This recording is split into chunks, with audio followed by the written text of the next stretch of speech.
The content discussed in this podcast is for informational and educational purposes only and should not be construed as financial or mortgage advice. Always consult with a licensed professional before making any decisions regarding mortgages or financial matters. Welcome to the Canadian Mortgage Show. Here are mortgage professionals Alex Pang and Alex Shanks to cut through the BS and educate Canadians on all things mortgages and real estate. Welcome to another episode of the Canadian Mortgage Show. You're listening to episode 39. Alex Pang here along with my co-host Alex Shanks. Alex, how you doing, buddy? Doing pretty good, but there's something shining in my eye there, Alex. Do you got something new on you got some bling or something I can't see? Yeah. This earring. You know what? I actually had this pierced back in my 20s, and before I got my license, I took it off because I was all self-conscious and thinking, oh, I need to look a little more professional. So I've had it off for 15 years, and I went out to happy hour with some work colleagues a couple days ago, and I noticed, one of my realtor friends had earrings on, and I didn't notice that. I'm like, have you always had that? And he mentioned the same thing. I'm like, oh yeah, I just put it on. So it kind of got me thinking. I'm like, I've been in the business for 15 years. I don't need to, like, I have a business. I have clientele already. I'm not going to lose clients or lose business because I have a bloody earring on. So I thought I'd do my midlife crisis thing and put it on. I mean, you finance a new car. You're gonna finance some jewelry. Next time you come out with a massive bling on there. Yeah, it's the Western Flava Flav. That's going to be my name. Yeah, talking about that, I've always heard people are like, Alex, don't wear a hat. You can't wear a hat. Like, it doesn't go good for business. I'm like, that's who I am. That's how I've always been. Most of my social media posts always have a hat on.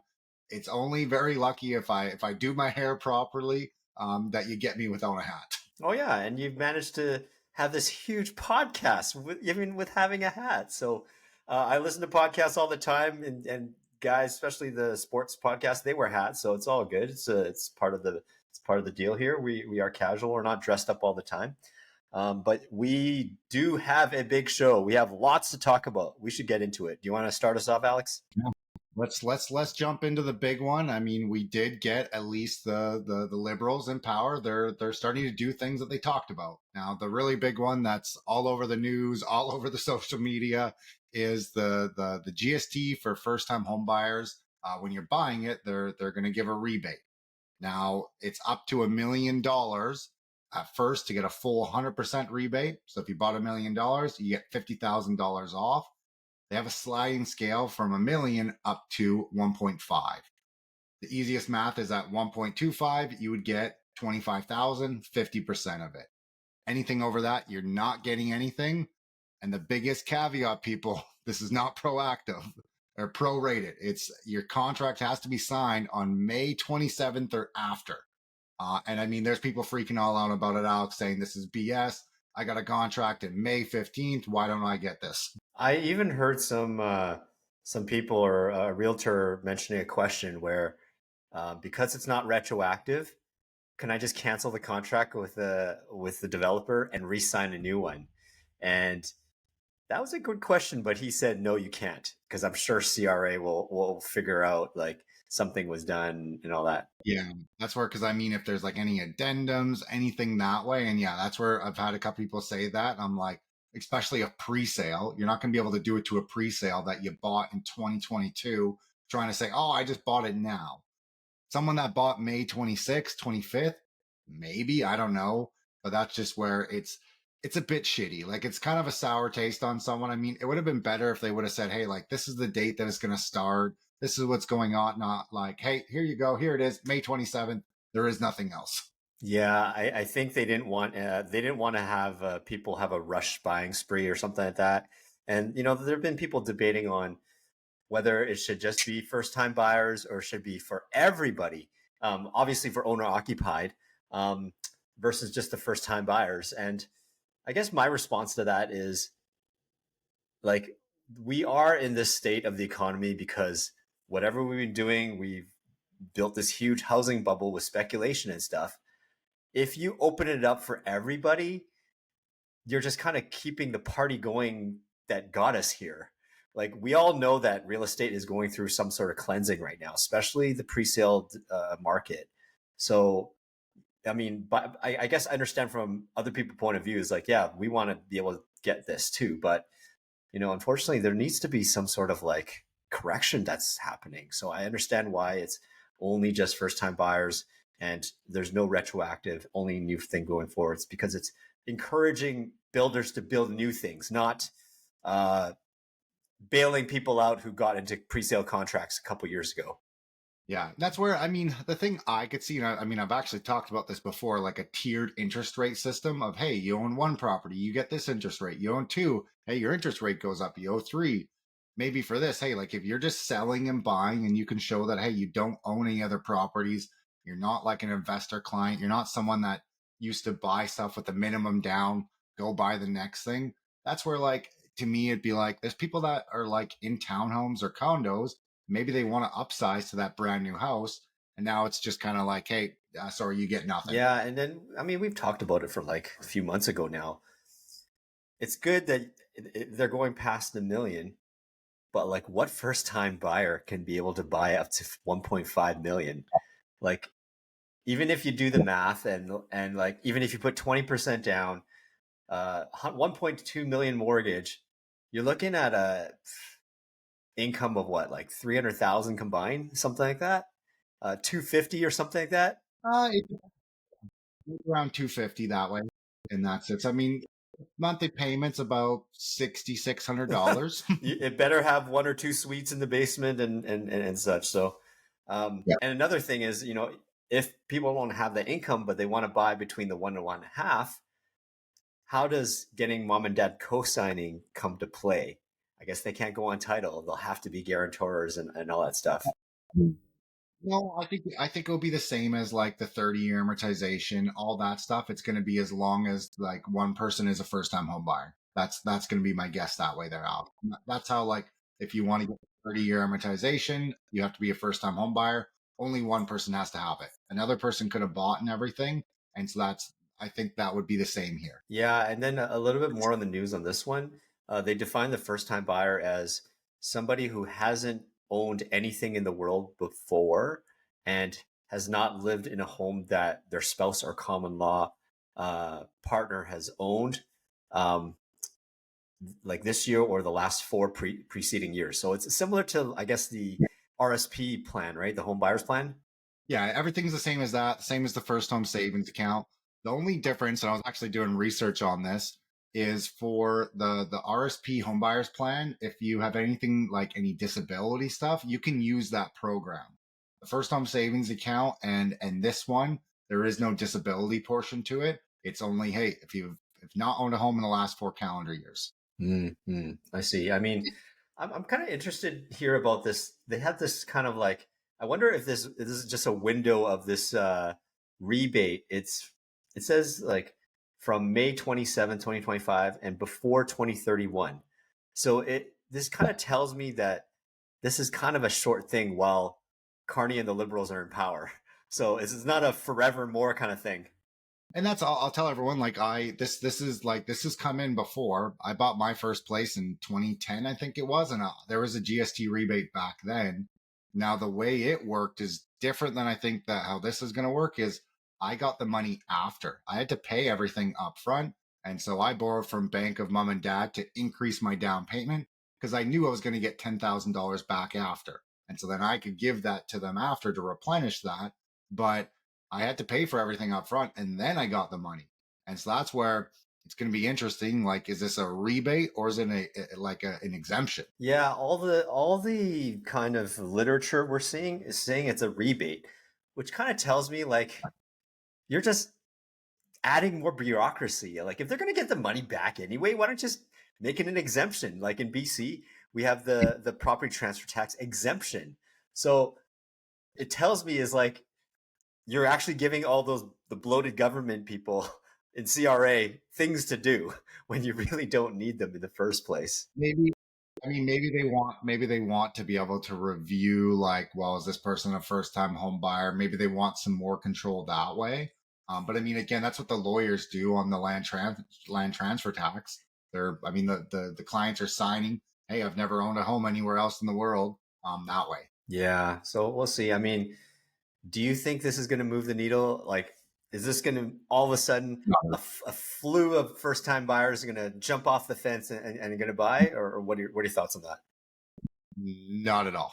I don't think it's going to move the market even by 0.2%. Yeah, I mean, this is nice, but I think the bigger fish in the pond right now is people still concerned about the tariffs and the uncertainty and stuff. So it's kind of the yeah, but kind of thing, right? So maybe it might encourage people that have been sitting on the fence, kind of like really waiting um, to do it. But I think overall, yeah, I don't know. To be honest, if anything, the positive things will probably be muted.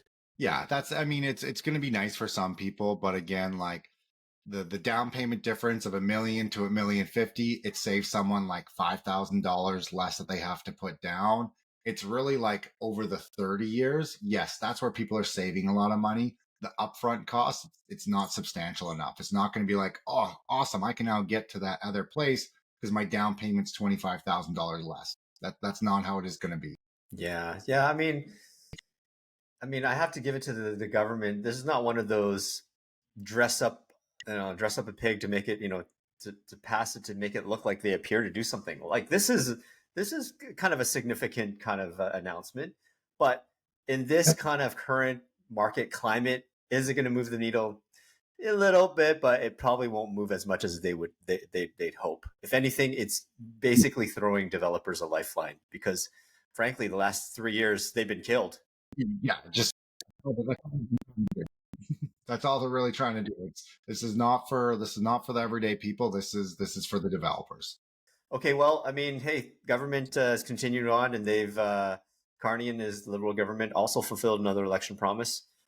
Is they've announced the 1% cut in taxes? Woohoo! Let's cheer for 1% of the lowest income bracket, from 15 to 14%. So for two income families, Yeah, this adds up to drumroll $840 in 2026. Um, yeah, that's the sad thing that I hate every time, Alex, is that like it doesn't mean much to me and you, and a large portion of people, but there's somewhere out there that like this is going to be like very big for some people, which I hate thinking about like those amount of people out there that don't have food on their plates every single night, the kids that don't have everything, and that's where like why are we not doing other programs? Why are we just cutting that lowest income tax bracket where like let's use this money to go actually make programs for people that really need it? mm-hmm. So I mean, if you break down the math of $840, that's $70 a month. How much is that a week? $17 a week. That's like Yeah. two Starbucks or whatever, three Starbucks, something like that. It's great.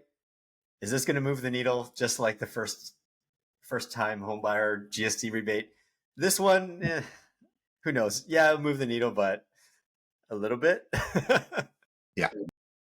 No, it's not enough there, and I mean, it says it helps nearly 22 million families, which I'd like to know where they're getting that stat from, because like what we're 41 million in Canada here now, so what we're saying 50% of the population is gonna like is benefiting from this. Yeah, I don't know. Honestly. I mean, we'll see. We'll see on this one, right? So I've talked about this long before about like, there's always a cause and effect. When something happens, government allows this to happen. There's a byproduct of it.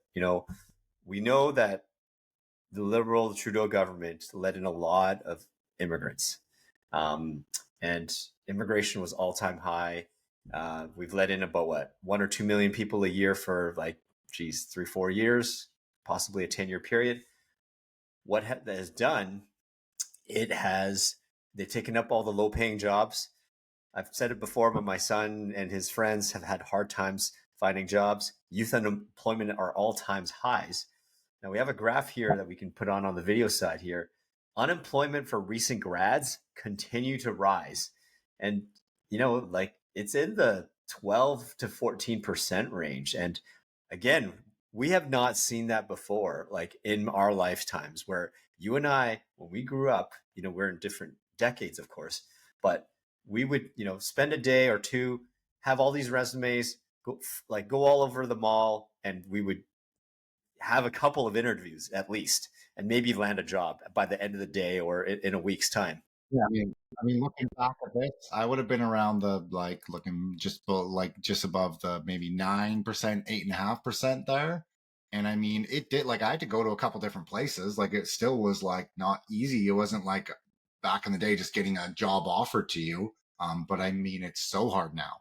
Like, and that's where a lot of people, immigrants, are working 3 to 4 jobs. And I mean, good on them for actually doing it. We've all got super lazy and been like, I'm not doing this work. So I mean, they're like, well, I'll do it. This is way more than I would have made in my country. Yeah, I mean, I've seen some anecdotal stories on social that someone applied for 50 jobs in Canada, radio silence. They applied for like jobs in the States, and they've got interviews and offers in the States. So our system in Canada is broken, and just because we just have, honestly, way too many immigrants. Sorry to beat a dead horse, and not to slight, hate on Indian people or anybody. It's just the way the system is set up has been broken, and we're suffering from it. And that's where we're let's go over some more negative stuff here, Alex. Well, we'll get back to some positive stuff, but I mean, we talk about the G7 for countries. Now this is going back 40 years. The Canadian housing affordability, it's the worst in all of the G7 nations. And in that we got Canada, France, Germany, Italy, Japan, UK, and the US. And whew, we are up high. I mean, at least we're down a little bit more from the pandemic, which is nice to see, and we're on a downward trend, which is good. But oh my God, was it bad? Yeah, if you like, for those of you on the video side, if you see this, we were below the UK before COVID, and somehow during that COVID, when free money was running rampant, and you know what, Canada is not like the only one, but every country was flooding their markets with free money, zero interest rates, or even in some cases negative interest rates. Well, if you look at Canada, this is just like a spike, a skyrocket to the moon. But other countries, they did see an increase, but ours went crazy. So this kind of really, you know, hammers home how much real estate Canadians love. Like, Canadians love real estate, and this just kind of goes to show that. But this chart shows also like you can see what happened like in 2008, the financial crisis. That's where the US housing went down dramatically. Now over here, what do we got? Italy went down like a tiny bit on it. Every other country kept going up. Other than Japan, of course. It's just been on a downward trend. But every other country, like Canada had a little dip, but it's just been an upward trend. And that's where everyone talks about the US kind of went through like their market crisis. Canada, UK, we've not gone through this stuff yet, actually. Like there is still stuff that could be not through our system. Yeah, I mean, this kind of boils back home to what we've been talking about over and over again, that politicians will not say that housing prices need to come down for things to need to be affordable. We all know that. They're just not willing to admit it, because they want to be reelected. And if you look at this graph from 2010 to now, that's 15 years. It's like housing prices just totally detached from incomes, like where all the countries are on this, relatively um, within the range of each other. We're just, Canada just shoots right out of this range and out of proportion, and that's kind of where we're at right now. So, I mean, we all know it, but the stats show that exactly where we are right now, and thankfully it's come down. And but yeah, I just hope that, like, we have to allow housing prices to come down. Like, I'm sorry to say this, we're homeowners as well, but in order for the future generation, it does need to come down, because we know incomes are not going to catch up enough. And I'm just going on to the next. I'm going ahead here, but BNN Bloomberg even said really exactly what I just said. The government has to allow home prices to fall to make housing more affordable. So now, and they also went on to say to return to 2005 levels of affordability. I bought my first condo in 2005. At the time, I thought it was expensive. A one bed and den condo in the Brentwood area in Burnaby, 855 square feet. It was 255, and I'm like, holy shit, that's expensive. Because we had friends who bought when it was 250 or 200, and they bought when their friends were 180, 150, all that. So it all goes to show that real estate's always expensive the year you buy it, and it just keeps on going up. It's all relative. So to return to 2005 levels of affordability, if the average price holds steady, does not increase at all, while wages grow at a nominal pace of 3% annually, it would take 18 years to return to affordable home price to income ratios. This is for Canada, but in BC and Ontario, it takes 25 years. And that's where, I mean, it's even jumping up to the next one that we have there. The time it takes to save up a down payment now compared to 2000 is double. It takes on average 6 years just to save up a down payment from 3 years back in 2000. And I mean, if you go back to, let's go back to the 80s and stuff, when everyone said, hey, I had 16% interest rates, it would only take 1 year with your income to save up for a down payment. Telling this, people, I'd much rather go back to then. Obviously, we have other amenities now that is a lot more favorable for us. But when boomers only talk about the prices of homes and interest rate, I'd much rather take an 18% interest rate and a $70,000 home. Yes, we know, mom and dad, but your house was 110,000. They probably bought and they thought it was expensive because their friends bought when it was 80 or 90,000. Yes, it's 16%. Your payments are probably $1,500 a month. But my goodness, homes now, we're talking about GTA and Lower Mainland. Homes are like, we're talking 1.5 to 2 million, and they're nothing special. They're just a regular mill, Vancouver special, or single detached home, starter home. Some may come with a suite, and yeah, that's just sad. I mean, it's taking longer because homes are more expensive, and even trying to save up 5%. Saving up 5% for $1 million is taking a lot longer than 5% of 500,000, right? Do you agree? Oh yeah, totally. And that's the difference. Is also when we look at your GDS, when you're buying your gross debt service, like we're allowed to use, like, let's call it 39%. That's what people use. That's if they're going to the maximum. Back in the day, the average person was only 20% of their gross income towards the home, where we're like, I mean, really, people are using like 50 to 60% now, even just on their home, which is just, it's crazy. We're going to tack on more of this. There's another graph. The OECD says the same thing. We need to return price to income ratios back to normal because we need to fix this. And of course, you see this another graph here. Canada is far and above the US, OECD, Euro countries and such. And it's kind of more of the same, like different agencies, different. I mean, every time I look at this and every time we talk about it, I'm like, why the hell are we still living in Canada, Alex? I mean, it's I was just watching the White Lotus. I mean, I like to go back. I go back to Thailand. I really do like Thailand, but again, I love Canada. I do love where we live, all the stuff that we have. I don't know. I couldn't leave. It is, and that's, I mean, I'd pay for the price of where I live again tomorrow. Yeah, I do admit it. I mean, I'm born and raised in Vancouver. Whenever I go traveling, um, I realize, man, we have it good in Canada. We have it good in Vancouver. People come visit Vancouver like, oh yeah, you guys live in heaven. You guys live in, it's such a beautiful place. I'm like, it's okay. I mean, like it's what we're used to, but I'm like, is it worth freaking $2 million for a house? Like maybe, maybe not, but like, do I know anything different? We get to go to sleep every night not knowing, do we have food on our plates? Are we going to get bombed? There's so many other things that we just take for granted in many things. Yeah, yeah, 100%. Now, here's the interesting thing on the global stage. Um, we've talked about it before where the Liberals or the CMHC has always done annual reports on assessing people's home equities and unrealized capital gains. Well, Australia, their Labor Party, who's in power, is they are going to be taxing unrealized gains.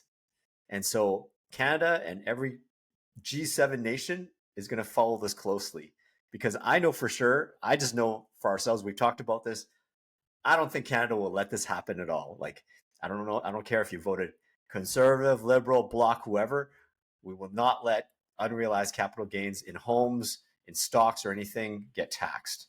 Yeah, it's just, I mean, I would say there should be like, we should do a better death tax. I mean, we have lots of ways for people to like shelter people's income, but like, if there was a death tax of like, hey, if you pass away, other than your house, like your money's gone, people would spend more money. We're such a culture of like trying to create that generational wealth, but people would probably do more good knowing that, oh shit, if I don't spend my millions of dollars today, it's all just going to be gone. And they actually probably could give back to the economy. Yeah, I'm interested to see how this plays out, because man, I could see like major rioting in Australia and all that stuff. So we'll keep an Yeah. eye on it, and we'll inform you guys how things go there. Um, so next up, I mean, we all know that we're kind of in a recession, even though the government doesn't admit it. TD's chief economists say that we are entering into a recession, and we'll soon bleed another 100,000 jobs. I mean, that sounds like pretty, yeah, pretty drastic stuff. I mean, even the government itself, CRA, is laying off 280 people. So, I you know, think there's even the more. large, The CRA is definitely, they're getting heavy cutoffs, but I mean, the problem is the CRA is already so damn slow. How is this going to happen? And they're going to have to go hire a bunch of more people. That's honestly what I feel. oh yeah, especially to manage all the first time GST rebate. I'm like, you don't need those people. Exemption, please, not rebate. Yeah. And then the bank, Yeah, yeah, TD's laying off 2,000. I mean, that's where banks are cutting it. And I mean, it's AI people, like a lot of these things, like the banks. And I mean, we all have access to some of this AI stuff now. I don't know if you saw there, Alex, like the Google Veo 3, like, I mean, are actors going to be a thing anymore? Like, is that because I mean, what it could create in a video, like in 10 minutes is absolutely insane. Now, I think where unions are going to be getting up and roar saying like, hey, like this is not going to be allowed. Again, AI is taking from someone. That is someone's face. That's someone's like voice. It is taking from somebody.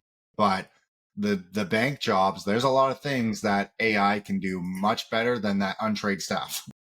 yeah, I've heard too, like, uh, they're gonna change things on the actor stage about like the actors can still get paid by using their likeness, right? Even though they haven't acted and such like that. Like much like how the NCAA and college football and college basketball, you know, those players are getting paid for using their likeness in advertisements and such like that.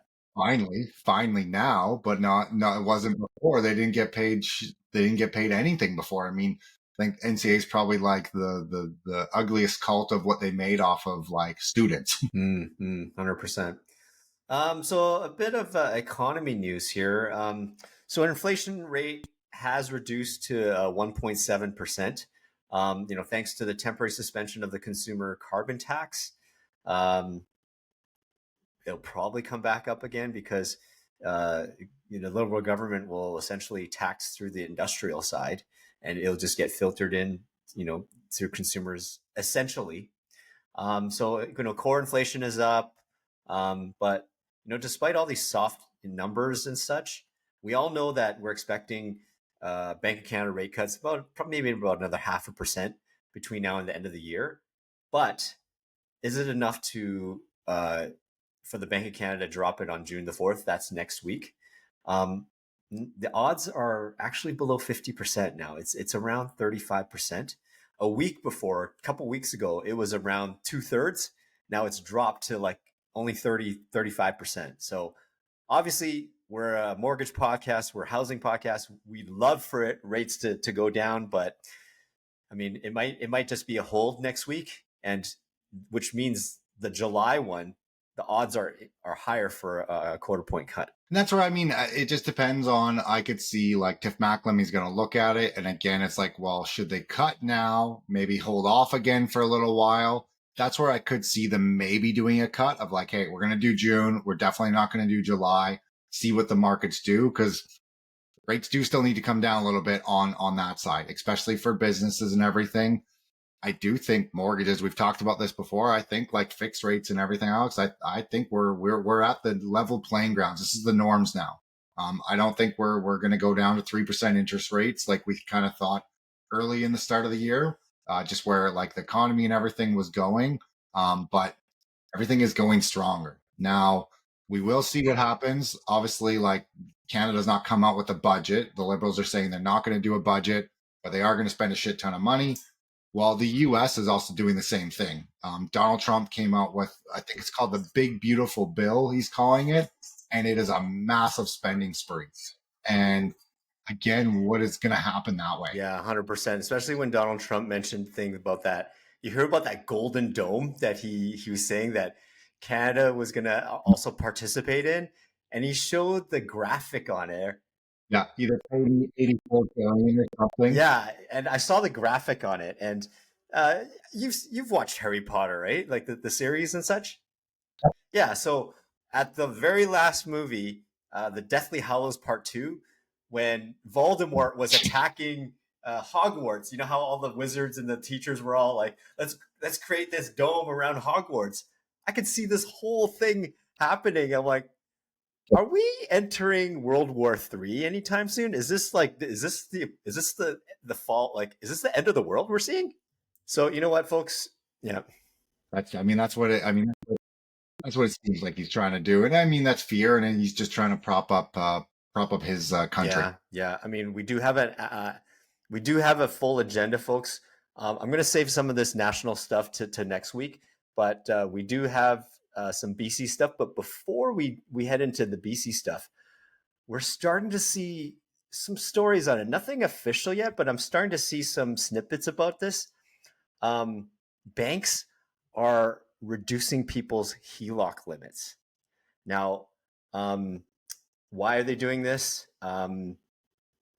Because we're in a recessionary time when values like. Well, some of these were also happening, and I think a lot of people sometimes get confused, Alex, is the banks got reduced HELOCs from 80 to 65%.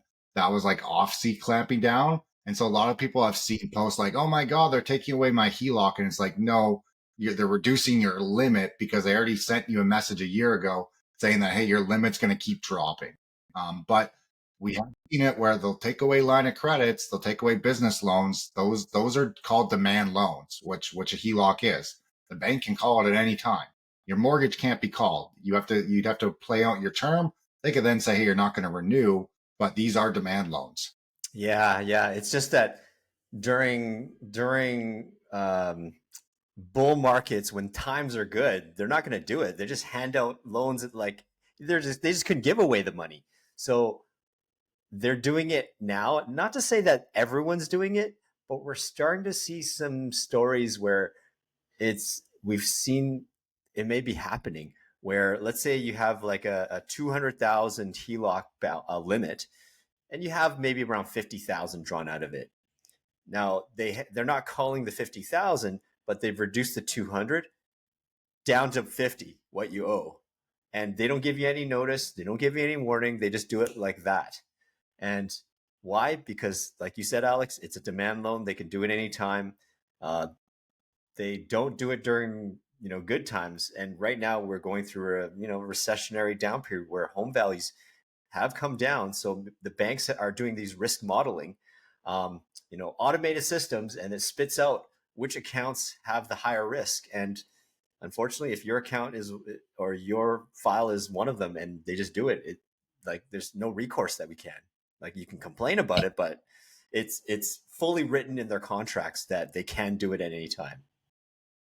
Yeah. And that's where even if you go back to 2008, 2009, they really weren't calling people's HELOCs. It's really like business line of credits and personal line of credits. Those are the ones that they really like to get rid of. Yeah. So just a heads up, folks, we may not see it, but we're starting to see some wins, some sort of anecdotal stories about it. If it does happen, yeah, let's, is it going to say like, if you have HELOC stuff, just draw out all the money? We're not saying that, but be forewarned. It might be the tip of the iceberg or something.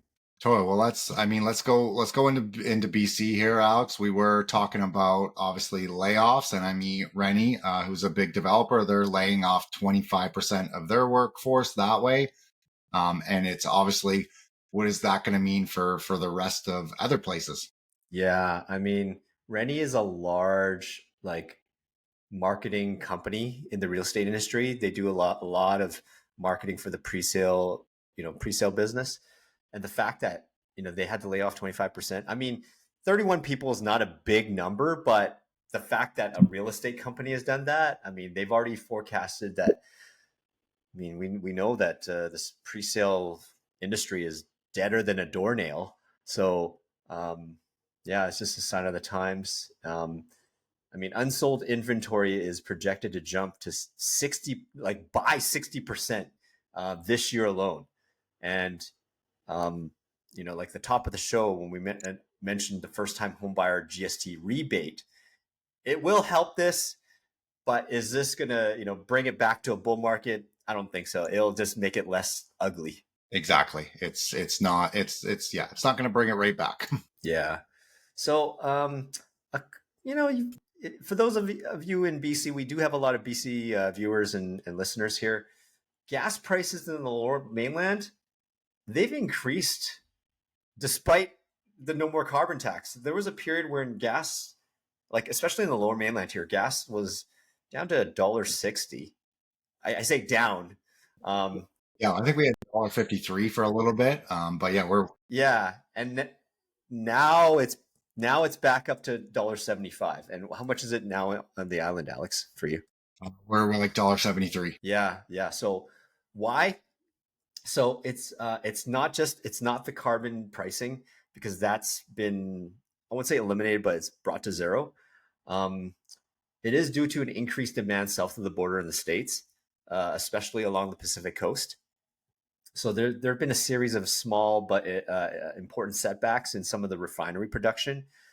So there was a plant in California that caught fire a couple weeks ago, and one of the units that turns oil into gasoline was badly damaged. So it's basically a whole supply chain issue. And again, yeah, OPEC is also like OPEC, like is also like they're starting to flood the markets with more oils on the barrel, and it makes it so a lot of these places are less profitable. And so they cut back their supply, which increases the demand and it makes it more expensive. yeah. I mean, we've talked about it too. Even like in the food industry, price gouging. They've had to. There was a lawsuit or something. They had to reimburse people like like But for the bread thing is like, have you seen yeah, like the bread. it's actually being accepted? And guess what? You could get $25. It's like it's like you're gonna have to give a receipt to show that you bought bread back then. Like I just kind of laughed at that, and it's like, are you serious? And like, let's just find the hell out of these companies more. Like, let's like put some real honest stuff on them. Like, so what? That law firm, hey, they've made a shit ton of money from this, but does anyone actually benefit from it? Well, yeah, exactly. I mean, even though they had to give back $25, I don't know what the number is, but it still ends up saying that whatever they price gouge was still worth it in the first place because they're like, it was almost like the crime pays thing because the cost to pay back plus the legal fees were still up ahead. So, yeah, I mean, back to the gas thing, especially in the lower mainland BC, we can expect prices to be around $1.80 to $1.90 around the summertime. But they said that it was 203, 205 last year. So, I mean, in the grand scheme of things,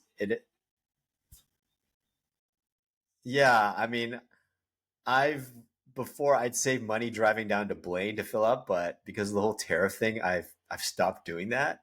So for me, I've been having to drive to Abbotsford. Thankfully, I go to Abbotsford once a week and I fill up there, and it's $1.65, so it's 10 cents cheaper out there. So like my wife told me that there's a premium for gas in the lower mainland. Is that correct? I've heard something like that. I think there's an addiction tax on it that way.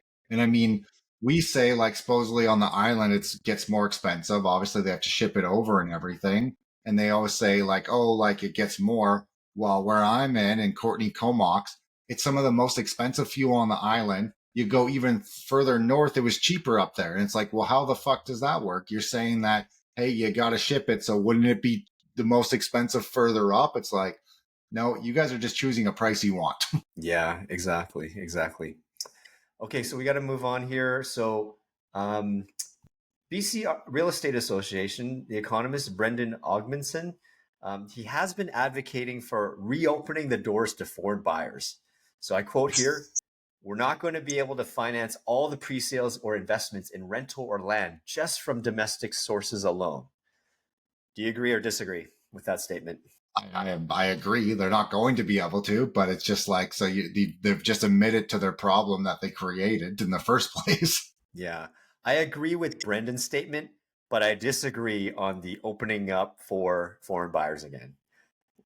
Yeah. We got like just like we talked about beginning of the show, we got here from like allowing foreign buyers, immigration, and all that stuff. Let's not start this problem again. The only one that makes sense to me, Alex, is, and we talked about it on a past podcast, of like having CMHC finance it as like a 25-year investment. It has to be rented out. Like if they're buying it, has to be rented out. It can't be something that they get to buy. Maybe they just move their money over here and it doesn't get rented. It has to be for a rental. That's the only way I could see it working. Or we're just gonna have a bunch of places uninhabited again. Yeah, and maybe it's like what we all need is that market prices need to come down by market forces, and the big boys, like the big developers, they'll be fine. The Anis, the Bozas, the Aquilinis, the Ledmax, all those, they'll be fine. It's just that the small developers, I mean, they'll probably exit the industry, they'll bankrupt and all that stuff, and prices will come down. So I agree with Brendan about there's not enough people like going to buy up the inventory because it's all the crap, the little tiny micro condos that have been bought or that have been made. Yeah, they need to make larger the missing middle and obviously at an affordable price. So that part, Brendan, I disagree. Don't let foreign buyers in because we have enough on our plate here. Okay, so like we mentioned about, there's a lot of inventory here, especially in the BC area here. One thing that Global BC said, there's so much standing inventory for sale that realtors are running out of signposts. And that doesn't mean they're selling a bunch of stuff. It just means that there's sale posts in the ground. Yeah. So the Global BC, one of the realtors said here on the Global BC article, there's so many listings right now in Metro Van area that there's not enough signposts. And one of the realtors who posted on social that I follow showed an email from I guess a signpost company saying that, oh, we're offering promotions right now. If you are unusing it and return it right away, there'll be a discount. So folks, there's always business opportunities in down markets. If you want to get into signpost company, there's an opportunity for you because there's demand. Get into the signpost company. And I mean, this is where it doesn't, just because there's a bunch of listings, that doesn't mean good. And I mean, Steve Skoretsky here, who'd like to follow on X, the one person I sometimes see on there, is talking about a lot of realtors are just saying no to listings. And you'll be very interested if you find a good realtor, you'll see the one that doesn't have a crazy amount of listings. They're picking the right listings, the right client. You could be a realtor and just accept every single listing if you want. But Alex, if I want to sell a place for $2 million, but my home is worth 1.5, what is the point of even taking that? And that's where realtors will do it. They'll be like, oh, I'll do it. I'll pay for it. Maybe then I can get the clients to go down, but they're just wasting their own money and the client's time. Yeah, exactly. So I was asking some realtors, like, how much does it cost to, to market, to upload to MLS and all that stuff? It often costs realtors anywhere from $1,500 to $2,000 per listing. And that's upfront of their money, whether the listing sells or not. No, that's before photos and actual like real marketing. Like if a realtor's like actually like paying for ads to get it out there, paying for actually good photos, I think the average is anywhere from 4,000 to 5,000. That's their initial like fee just to get everything if they're going to do a really good job. Yeah, I'm starting to hear too that some realtors who are building into their sales contracts that if the seller is terminating the listing early, that they'll get reimbursed their marketing funds and the costs like that. So I think now realtors are more picky with listings now, especially with sellers who are unrealistic on prices. That they may not even just take the listing, or they'll build in a clause that like, hey, like that I will get reimbursed if you terminate this early. Now, here's another one. Nazma Ali out in Ontario, she mentioned here, the new normal is as a realtor, you might list 10 properties, but none or maybe one will end up selling. You know, it's up because of more work and unrealistic sellers and all that stuff. So it's almost like if you're a buyer in this market, you have the leverage and you have the power, and there are deals to be had. So folks, if you've been, But I'll tell you this, Alex, I got a juicy I had some clients last week that tried to put an offer on a place, and it was a really nice looking place. They're gonna add a suite. We did go a little, like they were prepared to go a little bit above the asking. Well, it went at $125,000 above the asking price. And it did. Myself and the realtor were like, oh, it's probably going to be like 50 or 60 or something. And we told the clients, like, it's not worth that. Like, stick with your guns. You'll find something else. To find out that it went 125, it's just like, holy shit. And that's where people, again, I mean, we're going back to like COVID when that stuff was happening. yeah, that's not normal in this industry. It must be like severely underpriced, or like a unique property that, like a property that's. We're still getting it. Like, we still have quite a bit in our area, Alex. It's still like we get quite a bit of stuff right now that's still going over asking. And I mean, it was priced right. And that's where like it was like going at 25, 30K over would have made sense. But 125 did not make any sense. Wow. That's great in your area, but the GTA and Lower Mainland, it's dead as fuck. So, but yeah, I think this is a good place to wrap things up. We have a whole lot of things on our agenda. We don't have time to get through it. We'll save it for next time. Any closing thoughts, Alex?